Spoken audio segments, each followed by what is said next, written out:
and welcome to a new video. This video will be a tutorial on how to punch needle coasters like these ones.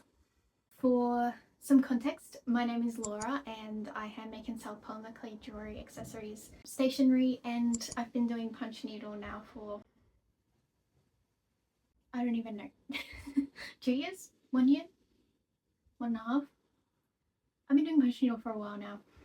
And basically when I started out, I had a bit of trouble finding all of the supplies I needed in Australia. The tutorials that were online from other artists, which, you know, YouTube is where I got the whole idea of punch needle from, and I learnt from several other artists.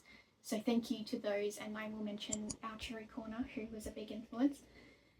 However, in Australia, you know, yarn is different, fabric is different, availability of products is different. So I thought I would make a tutorial from an Australian perspective, and I have also started making kits. Now, these will be debuting at the market that I have this week. At some point they will be online. Once they are, I will add the link in the description. But basically, yeah, I will be teaching you how to make, with or without the kit, I will be teaching you how to make some coasters. This kit has everything that I use in it, and I think that personally makes it really easy for you as a beginner and learner to have all the supplies you need to start without having to worry about testing all these different things. When I started, I bought a kit and it was a completely different type of fabric. It was a completely different kind of yarn, and it was not the look that I was going for. So what I ended up doing was purchasing all these different materials. I even bought a different punch needle, I bought different fabric, I bought different yarn, like different weights of yarn, to try and find the style that I liked best. And basically what I've done here is put everything that I like in a kit so that you don't have to do all of that and waste all of that money buying all of those materials, because basically now I've got a whole bag full of materials that I don't use anymore because I don't like the result that they give. Punch needle is so versatile. Like at the start, all I could think about was, you know, making coasters, and I think that's the most common product. However, you know, over the past year of trialing different products, I've made mirrors, as you can see here. I have made different shaped coasters. So I've done coasters of different people's pets, cats. This is a brand new one, the butterfly. I have done car coasters. Again, this is not a new concept. And also phone grips. So on these little pop out things. And then a brand new one that I'm working on is this sign. I'm yet to finish it off and put a backing on it, and I'm going to put a hanger so that people can hang it on the door of their room. So it's really, yeah, it really is versatile of like everything you can create with this. I currently have 3 different sort of frames. To start with, there's just the embroidery hoop, which is what comes in my kits. This is a great place to begin because you only have to do one at a time, so there's no big commitment, and also you can rotate it while you work, which I found particularly helpful right at the beginning. And then I have my 2 frames. These are definitely more for the more advanced crafters. My mum now works on this one. This one is huge. It takes a long time to finish, and it's also less maneuverable, so you can't it's not very portable obviously, and you can't sort of rotate it as easily as you work. But yeah, this is probably my favorite one because you can fit 4 coasters on it, or 5 car coasters plus some phone grips. So having said that, let's go through what you need to punch needle with. First of all, you need a punch needle. You can get all types of different punch needles. I personally use this one from DMC, which I got from Spotlight. Now, that is only because I gave my mum this version that I had. They do come with multiple tips, and they are different sizes, like different widths, so you can fit different sized yarn in them. The one that I first got with my first kit was so wide that it could fit, you know, like 8-ply acrylic yarn in it. I personally didn't like that. What I didn't realize when it came to punch needling was that you can get different sized tips, and each size tip lends itself to a different type of yarn.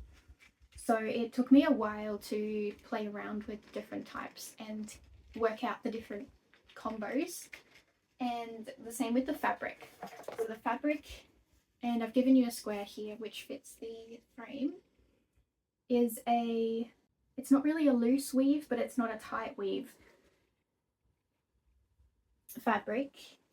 And this is the kind of fabric that I have learnt works with this needle and this yarn.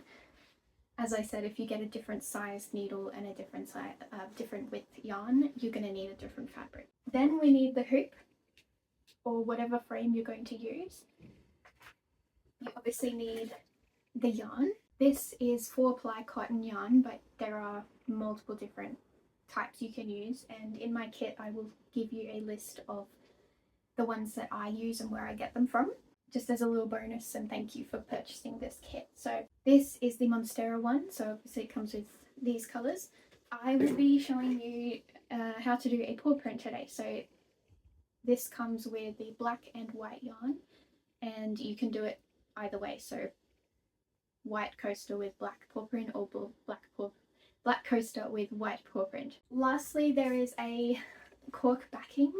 This is an adhesive one, and you can stick it to the base like so. I tend to personally use felt. This is a stiffened felt, and I just personally like to use the felt. Just personal preference, really. The coaster, like the cork coaster, actually is great for non-slip, but honestly people tend to use my coasters more as, I think, decorative things, so I'm not too worried about the non-slip surface. And this gives it a nice stiff backing so that it's not flimsy in any way. If you purchase my kit as well, it comes with a illustrated instruction sheet which I have illustrated myself, and that just runs you through, like, it's a little cheat sheet of how exactly to do everything, but I'm about to explain it all to you so that you don't need that. So let's get punching.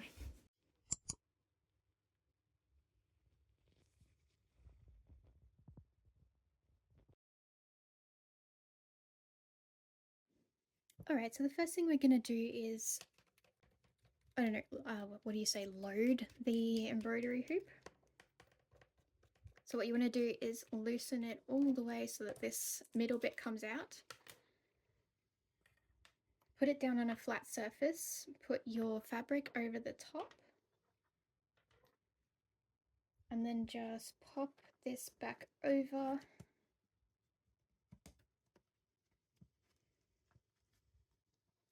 Tighten it up loosely, and then do your best to pull the fabric through as evenly as you possibly can so that the fabric doesn't warp. And you can sort of see with this fabric, you can sort of see the lines, and if the lines are not straight, that means you haven't got the fabric straight, obviously. So just keep pulling the fabric until it's nice and tight and the fabric is straight, or the weave rather is straight. And keep tightening this, because you want, in the end, you want this to be nice and tight, almost like a drum,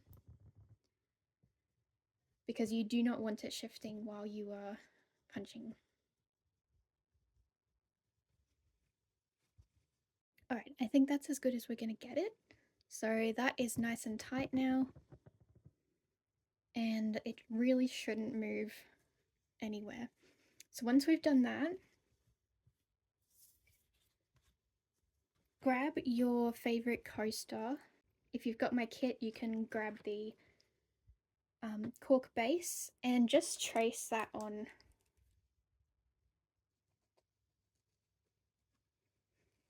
I prefer to use a biro, And obviously don't do it as messily as this. Maybe I should be using the back.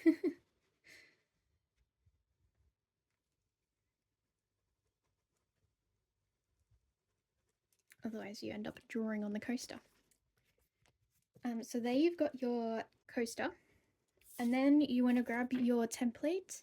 For those who have my kit, this comes with the kit. Otherwise you can obviously print something out online.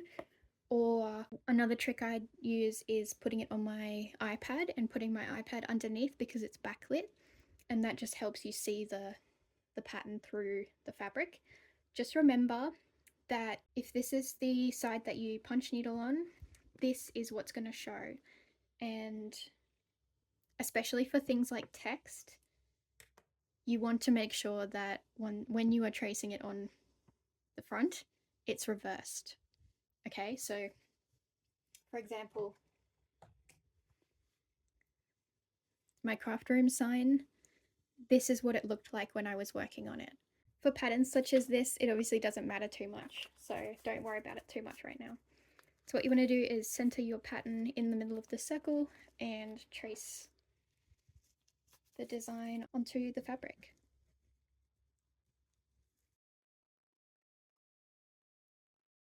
I've got very shaky hands, so this is not going to be particularly neat, but it doesn't really matter because you can fix it up as you go. The main thing is that you roughly know where you're going.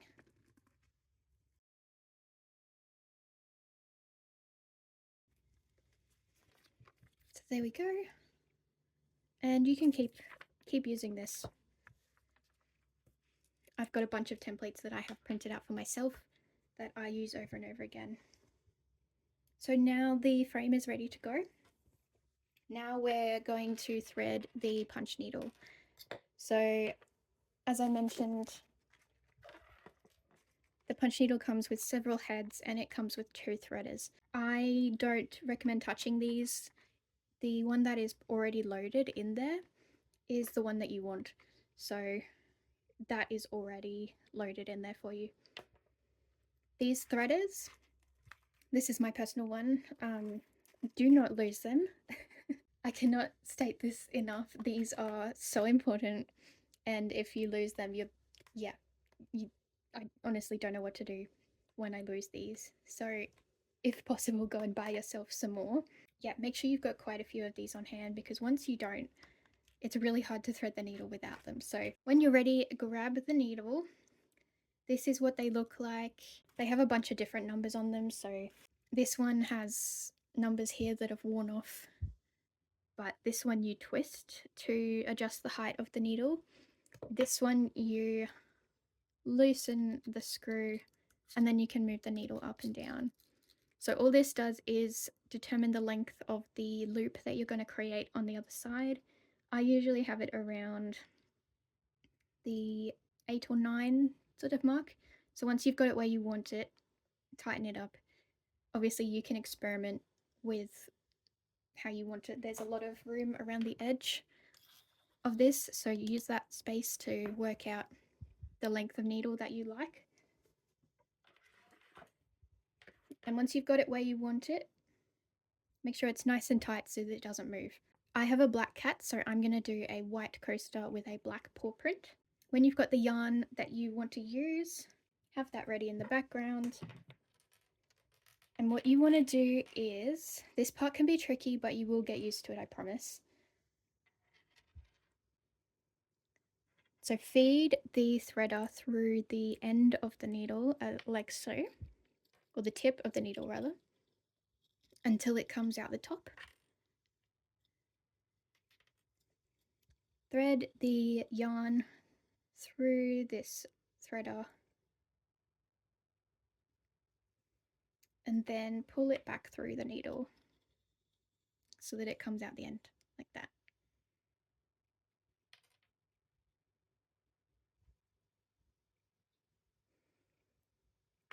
Next, you see this second hole in the tip here.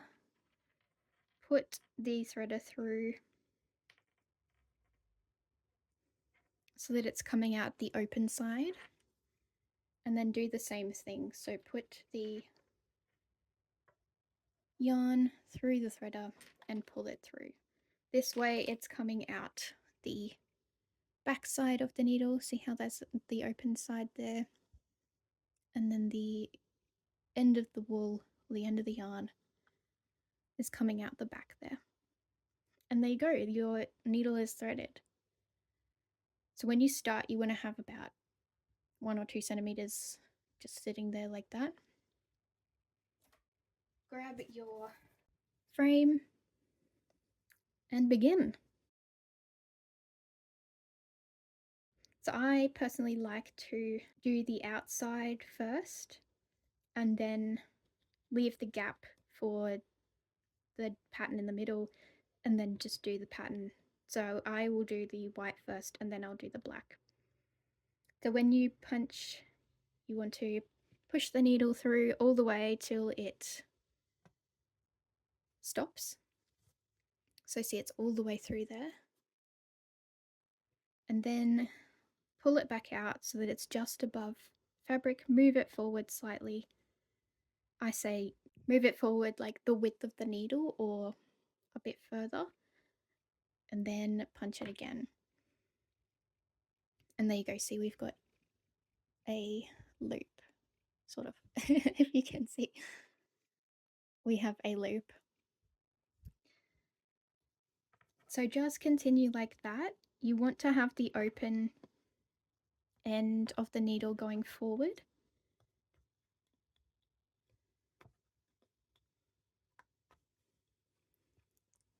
So see what I mean here? The open end is forward and the end that has the yarn coming out is at the back. So don't pull it too far forward because you will pull the loops out the end. This particular fabric, it feels like you're being really rough with it, like you got to push pretty hard to get through, but that just means that the stitches are going to stay more, and it's just because it's a tighter fabric.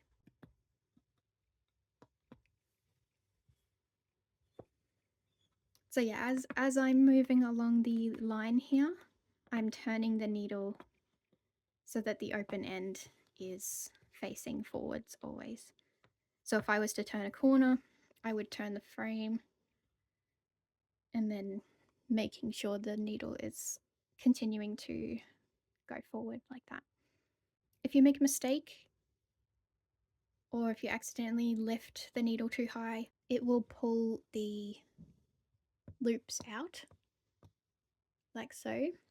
If you make a mistake, this is great. You can just pull it out like so, and then thread the yarn back through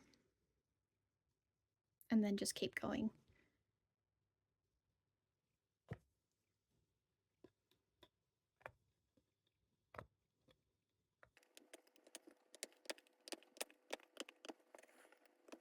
See what I mean with the embroidery hoop, how you can sort of turn it rather than the needle while you work, whereas the square frames you kind of have to turn the needle instead of the frame because it's too bulky.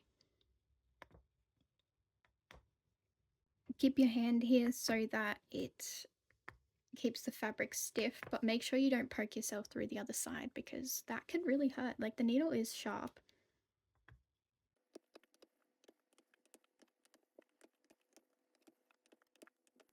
Alright, so there's one full loop, and this is what it looks like from the front. So you've got all of your loops there. I'm going to fast forward this so that you don't have to sit here and watch every single stitch. As I'm doing the second row, you just want to make sure that you don't leave too much of a gap between one line of stitching and the next. Otherwise, you'll be able to see it on the other side. You'll be able to see the fabric through your loops. So making sure there's no gap there just means that it will be nice and tight on the front.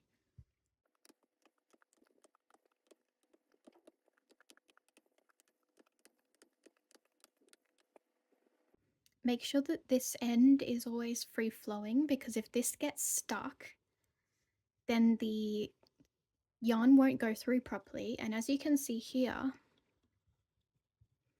the loops aren't forming properly. So what I need to do now is take those back to where it's back to normal. So I'm going to pull it out until there.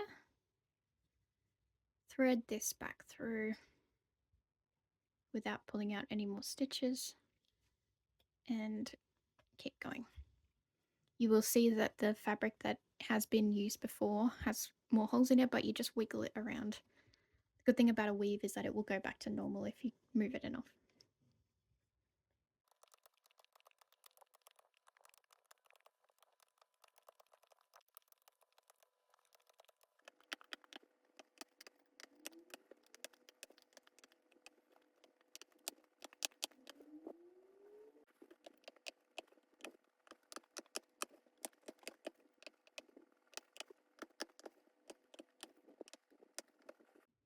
Alright, now we have finished the white.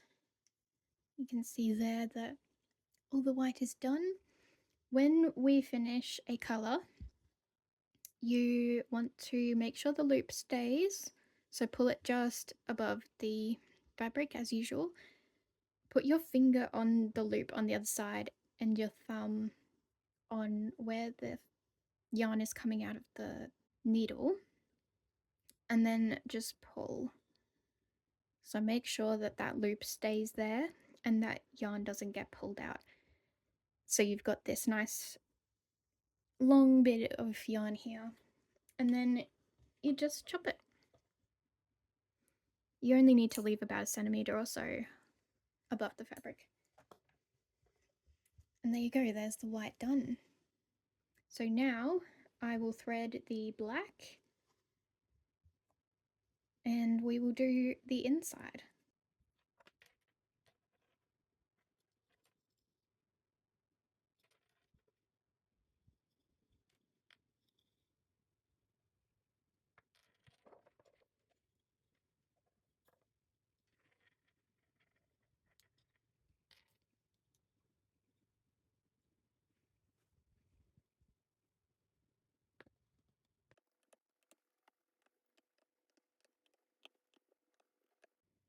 When you're working with the second colour, try not to use the same hole as the other stitches of the other colour, because you will punch through that loop and cause a bit of a problem on the other side.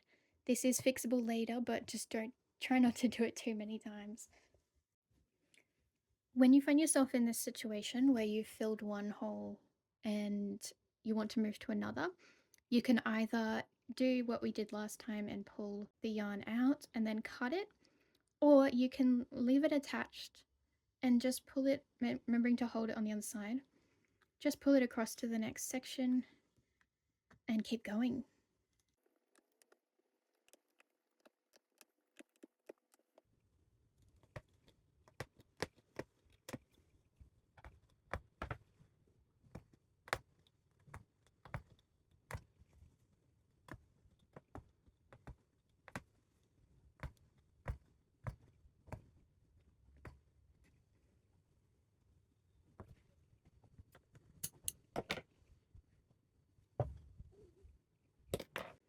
All right, and there we go. There's the back and there's the front. As you can see, there's some slight gapping there, which means I probably took a few stitches too big.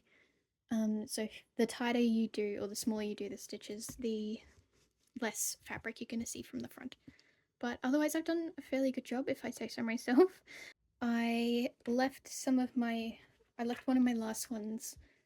So this is what I meant when you put two stitches through the same loop, it sort of forms this extra large loop.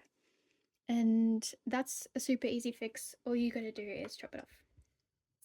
I recommend some sharp scissors, just so that you can get really close down to the bottom. And there you have it.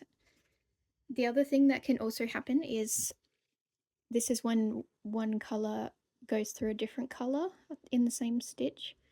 And what I do here, you can actually use the tip of the needle, or I have an actual needle tool that I can use. but you can just go in and pull that back through. Just like that. So every time that occurs, just go in and pull it back through. And that way you can sort of neaten it up on the front side. And see how you can sort of adjust the colours too, to just like that, so that they look a bit neater. You can neaten up the edges. But there you go. So now with your finished coaster, you don't have to glue the back, unlike when I first started I thought you had to glue the back. So I glued them all, but then I realized there's only, how many have I got? I've got 4 loose ends. There's no point gluing the entire back just to cover up 4 loose ends, because you will put glue over that anyway later. So now everyone will work at a different speed, by the way, and this took me about an hour, because I work fairly fast because I'm sort of well practiced. So it'll take you however long you want it to take you, really. So now I'm just going to loosen this up and pull the fabric out.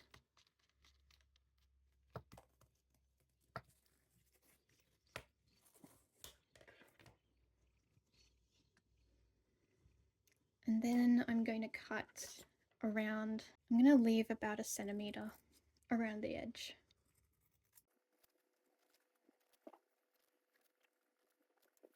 Just like that. Okay, so you've got a couple of different options here.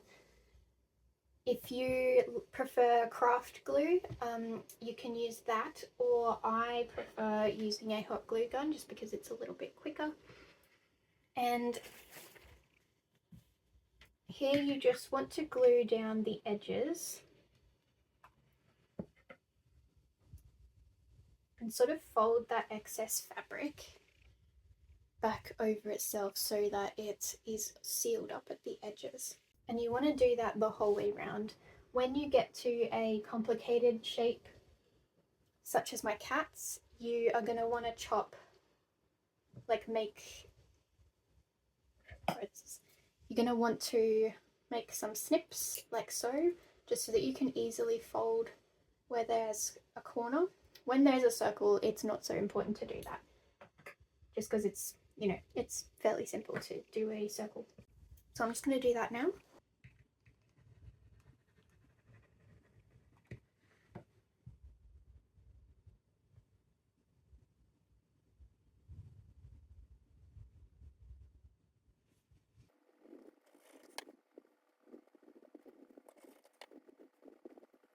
There we go. So now you can't see any of that extra fabric from the front.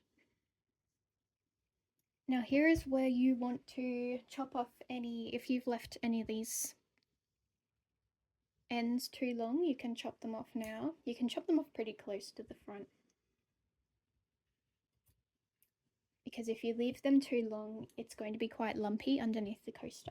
If you're going to use felt like so, I glue the back and then stick it down like so, and then cut it out.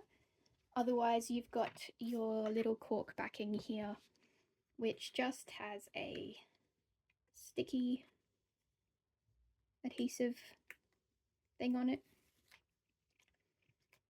and just stick it down like that.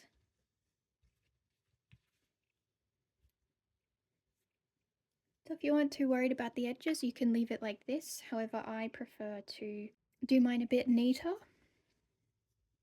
like so you can't see the fabric in between. And what I do there is I just get my glue, I separate the edges, and I just run my glue along the edge like so, and squish them together like so. Don't go too excessive with the glue here because it will spurt out the side and you don't want to see the glue. But yeah, this is what it looks like without doing that, and this is what it looks like doing that. So I think it makes it just a little bit neater and a little bit more professional looking And it also means that there's less chance of the base falling off. In fact, it shouldn't fall off after you do this.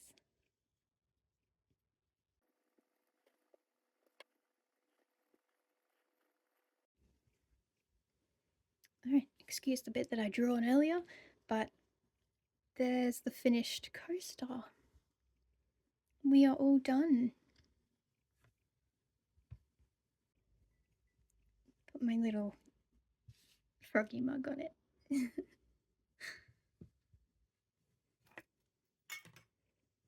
Ta-da!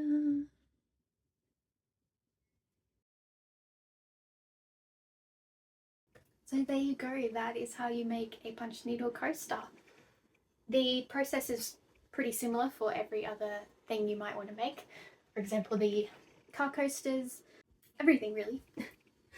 And it's just a process of trial and error to work out what exactly you like to do with it. And you know, you can adjust obviously the loop size so that you can make bigger or smaller loops. If you make them really big, you can cut them and then it will become like a tufted situation.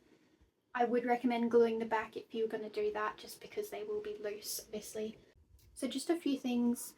If the fabric comes loose while you are working, just remember to pull it taut again, but make sure you do it evenly, because if you start pulling it one way and not the other, you will end up with a warped circle, and you don't want that. So make sure to pull it evenly from every direction, and then make sure this is really, really tight at the top. This fabric that I'm using is a sort of linen-y kind of fabric. I'm finding this fabric sort of difficult to source, not really, but to find the same one over and over. So it really depends on what's available at the store at the time. Another tip is make sure that this screw is nice and tight, because if you don't tighten it, the length of the stitch can change during your project, and obviously that will make the surface uneven, and you know, some parts of it will be taller than the others, and you don't want that either, unless you want to do that deliberately. For example, you could make the actual paw print part longer and the background shorter so that the paw print sort of stands out. It's really up to you what you want to do, and you can play around with all of that. But yeah, these are the 3 designs I currently have available as kits. I will be making more over time and changing up the patterns and whatever.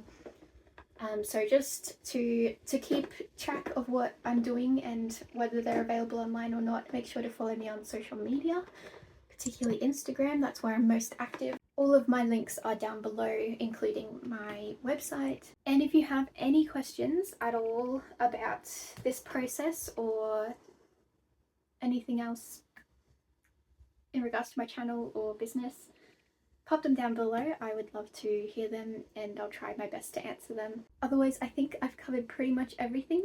I hope you have a lot of fun with this. I certainly do, and I just find it such a good activity to sit on the couch and just do while I'm relaxing. It's kind of a mindless activity, and I love seeing what I can come up with next. So yeah, thank you for watching this video. I hope you found it very helpful. And if you did, make sure to give it a like and subscribe to my channel so you can see more content like this. If you're new here, make sure to go check out all my other videos on my channel. I tend to do studio vlogs and market vlogs. So go check out the rest of my channel. I'd really appreciate it. Thank you so much for being here, and I will see you in the next one. Bye!